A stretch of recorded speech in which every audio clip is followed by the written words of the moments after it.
자산관리 두 번째 시간, 저축에 대하여 알아보겠습니다. 어떤 것들을 배울지 기대감을 가지고 시작해보죠. 먼저 저축이라는 용어에 대해서 짚고 넘어가겠습니다. 저축이란 사전적 정의로 소득 중에서 소비되지 않고 생산에 미천이 되는 것을 말합니다. 하지만 우리의 직접적으로 와닿는 말은 저축이란 단순히 돈을 모으는 것이죠. 자, 맞습니다. 돈을 모으는 것이 저축입니다. 그런데 여러분 이런 생각을 해보실 겁니다. 선생님, 돈을 꼭 모아야 하는 것인가요? 저축을 꼭 해야 되는 건가요? 그것에 대한 궁금증, 그것에 대한 해답 드리도록 하겠습니다. 바로 저축의 필요성을 한번 짚고 넘어가 보죠. 저축의 필요성, 그 첫 번째, 생존 자금으로서의 필요입니다. 여러분, 그런 일이 있어서는 안 되겠지만 혹여라도 여러분의 건강상에 어떤 어려움이 생겨서 병원비가 급하게 필요하다던가, 혹은 여러분이 일자리를 잃게 되어서 소득이 끊기게 되었을 때 여러분이 소득이 없더라도 일정 기간은 생활을 할 그런 자금이 필요하겠죠. 그러한 것들을 위해서 저축이 필요합니다. 둘째로, 목적 자금으로서의 필요입니다. 여러분이 후에 5년 혹은 10년 후에 결혼을 한다던가, 혹은 차를 산다던가, 혹은 내 집을 마련한다던가, 이렇게 큰 목돈이 필요할 때 그런 것을 마련하기 위해서 저축이 필요한 것이죠. 또한 세 번째, 기회자금으로서 저축이 필요합니다. 여러분이 혹시라도 나의 몸값을 높일 수 있는 어떤 배움의 기회가 있을 때, 혹은 아주 매우 좋은 투자 기회가 있을 때 여러분이 모아둔 저축해둔 자금이 있다면 그런 데 과감하게 뛰어들 수가 있겠죠. 정리해보면 급히 돈이 필요하거나, 혹은 어떤 나의 발전을 위한, 혹은 어떤 투자의 기회에서 상황의 주도권을 잡을 수 있게 해줍니다. 정리하면 여러분이 저축된 금액이 있다면 어떤 내 상황이 바뀌더라도 그 상황에서 나의 주도권을 잃지 않고 나아갈 수 있지만, 내가 저축해둔 돈이 없다면, 경제적 어려움이 닥쳐온다면 그런 경우에 내가 내 원치 않는 그런 상황으로 끌려가게 될 일들이 발생할 수 있다는 것이죠. 그렇기 때문에 저축은 반드시 필요합니다. 자, 우리가 저축의 필요성에 대해 알아보았습니다.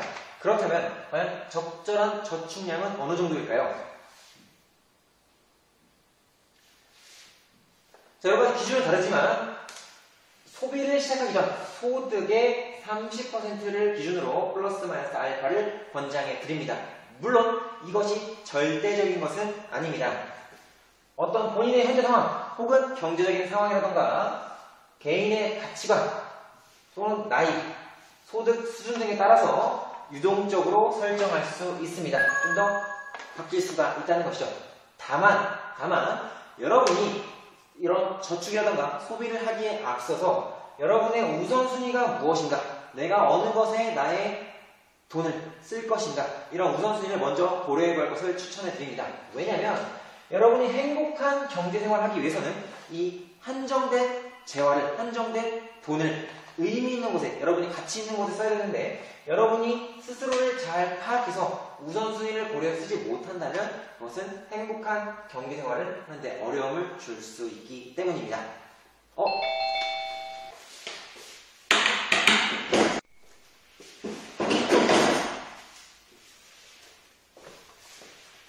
자, 여러분, 오늘도 실용경제 교실 앞으로 한 통의 편지가 도착했습니다.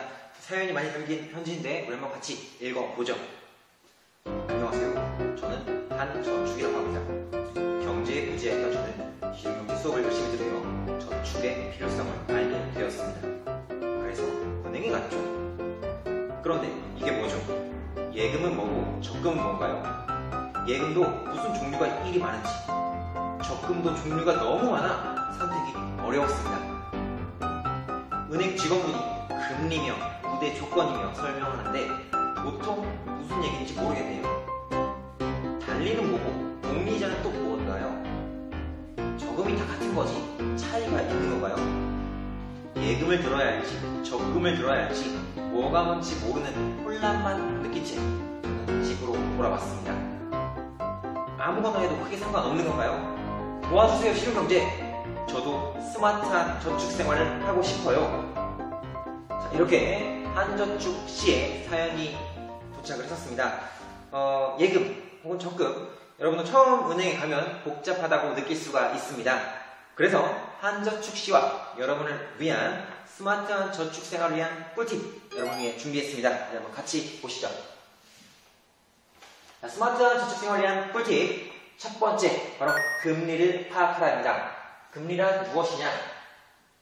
자, 금리는 원금에 대한 이자의 비율입니다. 즉 금리가 높을수록 이자를 더 많이 준다는 것이겠죠. 자, 이때 고려할 것은 명목금리라는 것과 실질금리라는 것이 있습니다. 명목금리는 실제 금융상품에 표시된 금리입니다. 즉 여러분이 은행이나 기타 표시된, 길을 가시다가 은행 앞에 표시된 그 이자율, 그 금리가 바로 명목금리입니다. 즉 원금에 대한 이자의 비율, 이 계산식 그대로를 적용해 준 것이죠. 그럼 실질금리는 무엇이냐? 바로 물가 상승률을 고려한 금리입니다. 명목금리에서 물가 상승률을 빼준 것이죠. 왜 실질금리라는 것이 나오냐? 바로 여러분이 1,000원이 있다고 해보죠. 1,000원을 저금해서 이자율이 명목금리가 10%라고 해보겠습니다. 그러면 1,000원은 예를 들어 1년 이자율이 10%라고 하면 1년 후에 1,100원이 될 겁니다. 그런데 물가 상승률을 고려하는 것은 어떠한 것이냐면 예를 들어 1년 전에 아이스크림이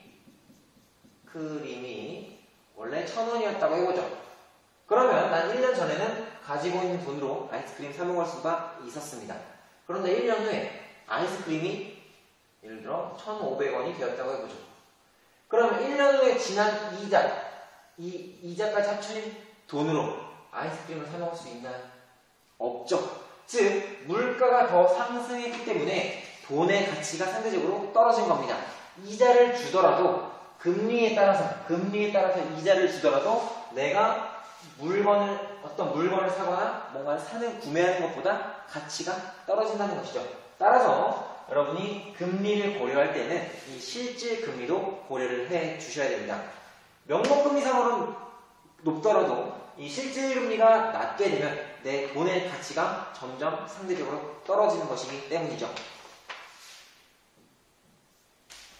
스마트한 저축생활에 대한 꿀팁 두 번째, 저축상품의 종류, 그 중에서 예금에 대해 알아보겠습니다. 자, 예금이란 목돈의 이자를 발생시키기 위해 은행에 맡겨두는 돈을 말합니다. 물론 목적이나 복에 따라 다르겠지만 기본적으로는 이자 발생을 위한 어떤 돈을 맡겨주는 것을 예금이다 라고 생각하시면 되겠습니다. 여기서 여러분 은행에 가시면 입출금 예금이 있고 혹은 자유예금이라고도 하고요. 정기예금이 있습니다. 입출금 예금은 입금과 출금이 자유로운 예금을 말합니다. 하지만 그 대신에 일반적으로 금리, 즉 이자의 비율이 낮다는 것이죠. 정기예금은 일정 기간 돈을 묶어두고 이자를 받는 것을 말합니다. 보통 6개월 혹은 1년, 2년, 3년 이런 식으로 그 정해진 기간 동안에 이 금액을 온전히 계속 두어야만, 즉 다시 인출하지 않아야지만이 그 정해진 이자를 받게 되는 예금을 말합니다. 참고로 요즘 이제 파킹 통장이 많이 유행하고 있는데 파킹 통장은 정기예금처럼 꼭 일정 기간 내내가 아니어도 단 하루만 맡기더라도 이자를 계산해서 주는 입출금 통장을 말합니다. 이 증권사에서 발행해주는 CMA 통장과 좀 유사한데 이 CMA는 똑같이 하루만 맡겨도 이자를 주는 통장입니다. 하지만 CMA는 이 파킹 통장이랑 차이점이 예금자 보호법 대상이 아니기 때문에 예금자 보호를 받을 수 없다는 것이죠. 참고로 이 예금자 보호란 어떤 것이냐면 여러분이 은행이 파산하더라도 예금자 보호 대상인 계좌들은 5천만 원까지는 다 보상을 받을 수가 있습니다. 하지만 그 이외의 것들은 증권사가 파산한다거나 은행이 없어지면 돌려받지 못한다는 것이죠. 그래서 이렇게 예금자 보호 대상이면서 또 하루하루 맡김에 따라서 또 이자를 주는 파킹 통장이라는 것도 있다라는 거 잘 알아주시기 바랍니다. 저축생활 꿀팁 세 번째, 적금에 대해 알아보겠습니다. 적금은 예금 중 하나입니다. 즉 예금과 같은 것인데 그 중에서 일정 금액을 일정 기간 동안 납입하는 방법을 적금이다 라고 보시면 되겠습니다. 적금에도 두 종류가 있습니다. 정기적금과 자유적금이 있는데 정기적금은 정해진 금액을 월 1회씩 납입하는 겁니다. 보통 매월 30만원 혹은 50만원 혹은 100만원씩 꾸준히 1년, 2년, 3년 정도 납입하는 것을 정기적금이라고 하고요. 자유적금은 납입 금액과 횟수를 제한을 두지 않고 자유롭게 납입하는 것을 말합니다. 보통 예금과 적금을 비교할 때 적금이 이자율이 더 높지만, 금리는 높지만 금액에 좀 제한적으로 두는 그런 경향이 있고요. 참고로 여러분은 예금과 적금의 차이점을 아셔야 됩니다. 예금의 5% 이자와 적금의 5% 이자는 같지가 않습니다. 어느 게 더 이자를 많이 받을까요? 자, 여기 그림을 통해서 한번 우리 이해를 해보겠습니다. 요 화살표를 시간이라고 해보죠. 1년이라고 한번 해보겠습니다. 예금은 우리가 돈을 맡기고 나서, 저축을 하고 나서 지나간 시간의 길이만큼 이자를 받는다고 생각하시면 됩니다. 그래서 예금이 시간을 쭉 달려오면 이자가 발생하는 것이죠. 적금도 이자가 발생하는 원리는 같습니다. 하지만 이 예금을 예를 들어서 예금 1000만원이라고 해보죠. 적금은 한 번에 저축하는 것이 아니라 일정 기간에 따라서 분산해서 저축하는 겁니다. 그래서 시간 축상에 서로 다르게 적금 금액들이 존재하는 것이죠. 예금을 1000만원이라고 하고 적금을 100만원씩 10번 저축했다고 해보겠습니다. 그럼 이 1000만원은 이 전체 시간의 길이만큼 이자가 붙는 것이지만, 적금은 예를 들어 처음에 100만원은 예금의 길이랑 똑같이 시간을 달려서 이자가 발생하지만 두 번째 100만원은 길이가 짧아지죠. 마찬가지로 세 번째, 네 번째 점점 길이가 짧아집니다. 마지막 납입한 적금은 가장 짧은 길이의 이자가 발생하겠죠. 그래서 이 길이가 점점 짧아지기 때문에 예금 5%와 적금 5% 금리가 똑같다고 하더라도 실제로 이자는 예금이 더 많이 발생을 하게 됩니다. 왜냐하면 더 많은 금액이 더 오랜 시간 달려왔기 때문이죠. 자, 혹시라도 자세한 계산이 궁금한 친구들은 저 경제수학에서 달리 공리 그리고 원리합계 관련된 내용을 한번 들어보시도록 하고요. 자, 저축생활의 꿀팁 네 번째, 저축 스킬의 몇 가지 종류에 대해서 알아보겠습니다. 첫 번째, 계단식 예금이 있습니다. 계단식 예금은 예금을 통한 안정성과 유동성을 동시에 확보하기 위한 저축 방식을 말하는데, 예를 들어 400만원이 있다. 이것을 예금을 할 때 한 번에 예금을 하는 것이 아니라 기간을 쪼개는 겁니다. 400만원이 있다면 100만원은 6개월짜리 예금을, 다시 100만원은 1년짜리 예금을, 다시 100만원은 1년 6개월, 나머지 100만원은 2년짜리로 이렇게 계단 형식으로 예금을 한다는 것이죠. 왜 이렇게 하느냐? 400만원을 한꺼번에 해서 기간을 최대로 했을 때 가장 많은 이자를 발생시킬 수 있지만, 다만 여러분이 살면서 갑자기 무슨 일이 발생하거나 갑자기 돈을 써야 될 일이 생길 수도 있죠. 그럴 때를 대비해서 기간을 따로 쪼개는 겁니다. 이 유동성이라는 것은 언제든지 이 돈이 왔다 갔다 할 수 있는 그런 것을 말하는데, 이렇게 계단식으로 예금을 배열하면은 6개월마다 돈이 발생하죠. 그래서 이것을 내가 더 저축을 할지 아니면 다른 것을 사용할지, 목적적으로 사용할지 내가 선택을 할 수가 있는 겁니다. 자유롭게 쓸 수가 있는 거죠. 자, 또 다른 방식으로는 내가 당장 큰 돈이 있지 않지만 예금을 할 때 100만원씩 기간을 분산해서 하는 겁니다. 예를 들어 1년짜리 예금을 100만원 들고 3개월 혹은 4개월 후에 다시 1년짜리 예금 100만원을 들고, 또 몇 달 후에 1년짜리 예금 100만원을 들고, 또 다시 1년짜리 예금 100만원을 들고, 이런 식으로 갈 수가 있다는 것이죠. 물론 이런 식으로 할 때 적금으로 들 수도 있지만 적금은 그 만기 기간을 또 지켜야 됩니다. 그렇기 때문에 이렇게 내가 기간을 자율적으로 쪼개서 예금을 들어준다면 여기서도 마찬가지로 유동성을 내가 마음대로 넣고 빼고 할 수 있는 유동성을 확보할 수 있다는 것이죠. 자, 다음 저축 스킬 두 번째, 풍차 돌리기입니다. 자, 예금 대 이 풍차 돌리기는 예금 비교했을 때 적금이 상대적으로 이자율이 높기 때문에 그 적금의 이율을 최대하기 위한 저축 방식인데요. 이것도 그림을 통해서 알아보죠. 이해를 돕기 위해 우리 1년을 4개월이라고 가정을 해보겠습니다. 자, 이 풍차돌리기는 어떻게 시작하느냐? 첫 번째 달에 적금을 들기 시작합니다. 매달 납입하는 정기적금을. 그리고 두 번째 달에 당연히 첫 번째 들었던 적금의 적금 금액을 납입하는 거죠. 하지만 두 번째 달에 새로운 적금을 다시 시작하는 겁니다. 새로운 다시 적금을 들고요. 세 번째 달에 다시 납입하면서 동시에 새로운 적금을 다시 듭니다. 마찬가지로 네 번째 달에 다시 한번 새로운 적금을 드는 것이죠. 자, 이건 1년 4개월을 가정해보시고요. 12개월이면 12달 동안 이 작업을 계속 해야겠죠. 자, 이렇게 한 사이클, 완성된 주기, 1주기, 즉 1년 주기를 완성을 하고 나면 그 다음에 오는 1월, 다시 오게 된 1월은 여기서 이 첫 번째 들었던 적금이 만기가 되죠. 즉 돈이 네 덩어리가 생겨납니다. 이 네 덩어리를 가지고 고스란히 다시 여기 하나, 둘, 셋, 네 덩어리를 납입해 주는 겁니다. 즉 이 돈을 다시 그대로 여기로 지불하는 거죠. 그러면 이 한 사이클 완성한 다음부터는 새롭게 돈을 다시 지출하지 않아도 됩니다. 있던 돈을 다시 돌려먹는 거죠. 그럼 이게 무슨 일이 발생하느냐? 자, 이 만기를 채우고 나면, 적금 기간을 채우고 나면 이자가 발생하죠. 즉, 이 한 사이클 이후로는 여기서 이자가 발생하고, 여기서 이자가 발생하고, 이자가 발생하고, 매 달마다 이자가 발생합니다. 즉, 적금의 금리로 월 이자를 지급받게 되는 것이죠.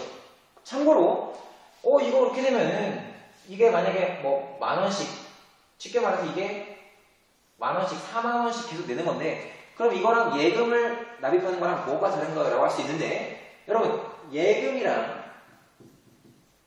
적금을 비교했을 때 적금의 이자율이 더 높습니다. 그렇기 때문에 실제로 예금으로 4만원을 납입하는 것보다 적금으로 쪼개서 만원, 4만원을 납입하는 것이 후에는 단기적인 금리로는 비교했을 때는 더 높다는 것이죠. 이자를 더 많이 받을 수 있다는 것입니다. 그래서 이렇게 하는 방식이 풍차돌리기 방식이 있다는 것이고요. 또 하나, 세 번째 저축 스킬은 예적금 혼합형입니다. 이것도 그림과 같이 보죠. 자, 예적금 혼합형은 예금의 월지급 이자인 경우에, 이런 경우에 적금에 다시 것을 납입해서 복리 이자를 발생시킨 효과를 얻을 수 있습니다. 즉, 자, 예금이 이렇게 쭉 갔을 때 여기서 조건은 이 예금이 어떤 예금이냐면 월 지급 이자를 주는, 월 단위로 이자를 주는, 지급해주는 그러한 예금이 되어야 됩니다. 그래서 뭐 예를 들어서 1개월 지나고 나서 이자가 발생했을 때 얘로 적금을 주는 것이죠. 마찬가지로 두 번째 이자가 발생했을 때 얘로 적금을 주고요. 이렇게 계속 주는 이자들로 적금을 다시 주는 겁니다. 그렇게 되면 이자가 발생한 것에 다시 적금을 통한 이자를 주는, 즉 이자에 이자를 주는 월 복리의 효과를 누릴 수가 있다는 것이죠. 다만 주의할 점은 이렇게 해서 예금을 통해서 나는 이자로 적금을 들 수 있을 만큼의 금액이 되려면 원금이 어마어마하게 커야 돼서 원금이 작은 경우에는 효과가 미미하다는 것이 이 단점이라고 할 수가 있겠습니다. 참고로 여기 등장하는 복리라는 단어 혹은 달리라는 단어는 여러분 혹시라도 궁금하신 분들은 저 앞에 경제수학 수업을 들으시면 거기서 달리와 복리의 차이를 알 수 있으니까 한번 짧게 보시기 바랍니다. 자, 우리 이것저것 많은 것을 알아보았는데 여러분 이런 생각 드실 겁니다. 그래서 실질적으로 내가 뭘 어떻게 하면 좋은 거지? 라고 생각이 들 겁니다. 그래서 본격적인 저축구조 설계를 위한 내용들을 알아보도록 하겠습니다. 우선 기본적으로 여러분 통장 계좌는 기본적으로 수입 계좌와 저축과 소비와 투자로 나뉘어 볼 수가 있겠죠. 목적에 따라서. 결국 수입 계좌는 돈이 처음 들어오는 계좌입니다. 참고로 이 수익 계좌는 급여 우대 서비스를 받는 계좌로 결정을 하는 게 좋습니다. 똑같은 입출금 통장이더라도 급여 우대 서비스를 받으면 금리를 더 얹어주는 혹은 수수료가 무료인 그런 서비스를 주는 계좌가 따로 있기 때문에 그런 걸 꼭 알아보시고 결정을 하시고요. 또 가급적이면 수수료가 무료여야겠죠. 왜냐하면 이 수익 계좌는 처음에 들어왔다가 바로바로 쏴줘야 됩니다. 다른 계좌로 쏴줘야 되기 때문에 이체 수수료가 무료인 계좌로 결정을 하셔야 됩니다. 그리고 가급적이면 여기서 수익 계좌에서 미리 고정지출 비용들을 자동적으로 빠져나가도록 해두시면 혹시라도 깜빡하고 고정지출을 치르지 못하거나 하는 일들을 방지할 수가 있겠습니다. 혹은 이렇게 말할 수도 있습니다. 선생님 저 몇 년 동안 대학생이면 급여가 얼마나 발생하겠어요? 라고 생각할 수 있는데 이 급여 우대 서비스는 꼭 어떤 월급을 받는 것이 아니어도 월급이더라도 내가 금액이 50만원 이상이기만 하고 거기 통장에 찍히는 것에 급여라든가 급여와 관련된 문구가 찍히기만 하면 급여 우대 서비스로 인정을 받을 수가 있습니다. 급여 통장으로. 그래서 이런 거 한번 잘 알아보시고요. 자, 수익 계좌에서 저축, 소비, 투자 이런 것들로 쏴주는데 저축 계좌가 될 통장은 가급적이면 유동성이 적은 게 좋습니다. 왜냐면 여러분 아시겠지만 돈이 쌓이면 쓰고 싶죠. 그래서 웬만하면 마음껏 함부로 뺏쓰지 못하도록 유동성이 최대한 적도록 또한 금리를 고려해서 저축 계좌를 선정하시고요. 소비 계좌는 유동성이 커야겠죠. 내가 마음껏 쓸 수 있도록 유동성이 크고 체크카드나 신용카드와 연동을 해서 편리하게 사용하시면 되겠습니다. 투자 계좌는 이것도 마찬가지로 언제든지 기회가 왔을 때 쓸 수 있도록 유동성이 크고 또 잠시 동안 보관하기에 용이한 그런 계좌로 선정해 주시면 되겠죠. 참고로 이 계좌들이 다 각각 따로따로 존재할 필요는 없습니다. 이 중에서 나는 수입과 소비를 합치고 아니면 저축과 수입 계좌를 합쳐서 함께 운영하겠다라고 할 수도 있습니다.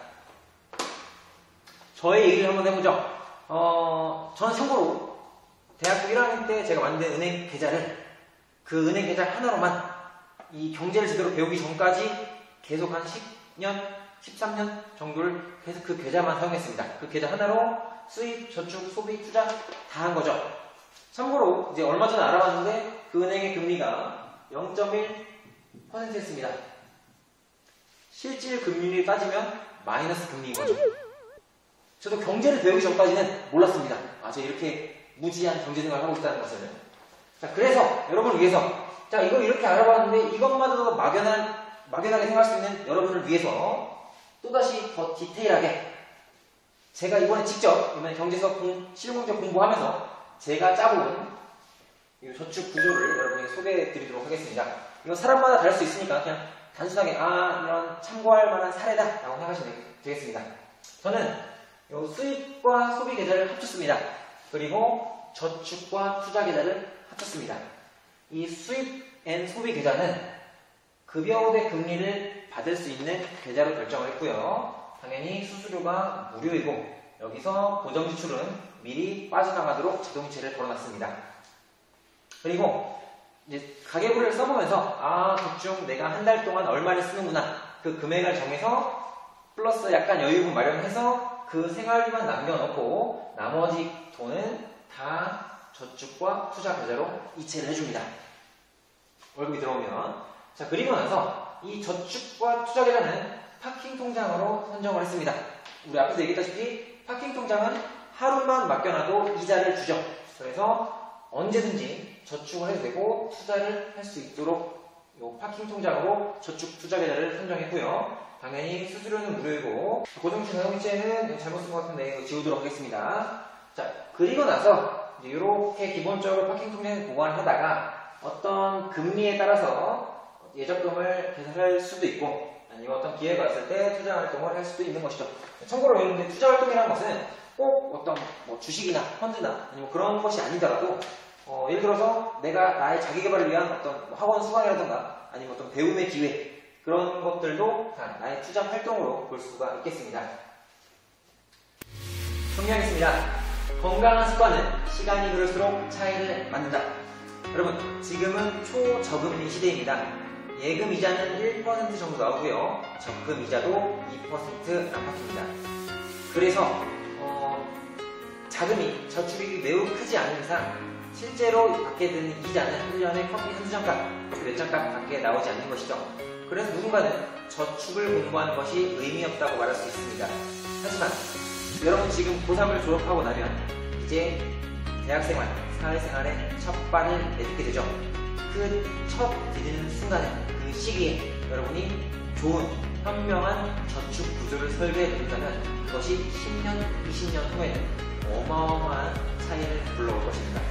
또한 여러분이 작은 경제 규모에서 여러분 자산 관리를 연습하다 보면 훗날 큰 경제적 성공을 이루었을 때에도 그것을 현명하게 자금을 운영해 나갈 수가 있는 것이죠. 여러분의 미래에 차이를 만들어내는 경제생활, 그 경제 습관, 수령경제가 함께하도록 하겠습니다. 감사합니다.